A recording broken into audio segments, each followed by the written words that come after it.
What to expect from Dylan Harper and Carter Bryant in Las Vegas?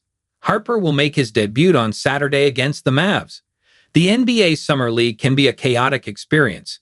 It can be more akin to watching an expansion G League team's very first preseason game with an entirely new roster than an actual NBA game. But there can also be some wildly anticipated games, like Victor Wembanyama's debut in 2023 and Cooper Flagg's tonight. For the most part, the higher draft picks just play in a game or two, but otherwise have nothing to prove and are usually shut down to avoid unnecessary injury so teams can focus on the more unknown players.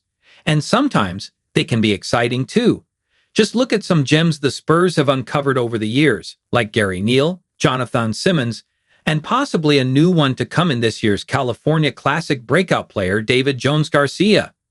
While Spurs fans got a glimpse of 14th overall pick Carter Bryant in San Francisco, the more anticipated Las Vegas Summer League begins tonight.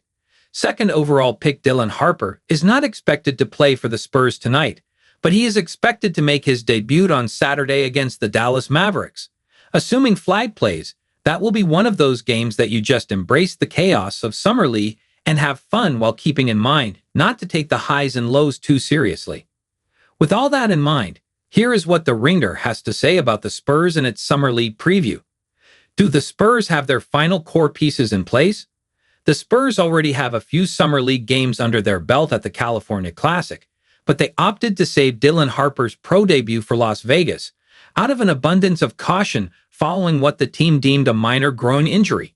How much that will impact Harper's workload is still up in the air, but any opportunity to take in Harper's immense talent firsthand will be welcome.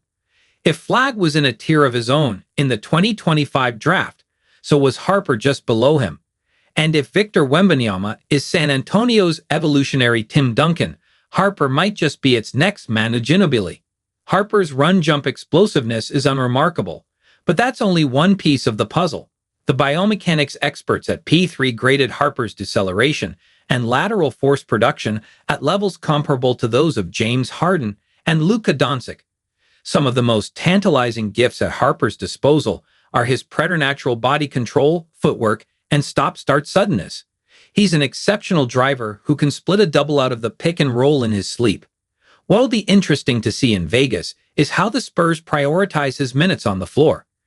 Do they want to give him as many on-ball reps as he can handle, or do they want to build his comfort level playing off the ball, knowing the juggling act that awaits them with De'Aaron Fox and Stephen Castle later this year?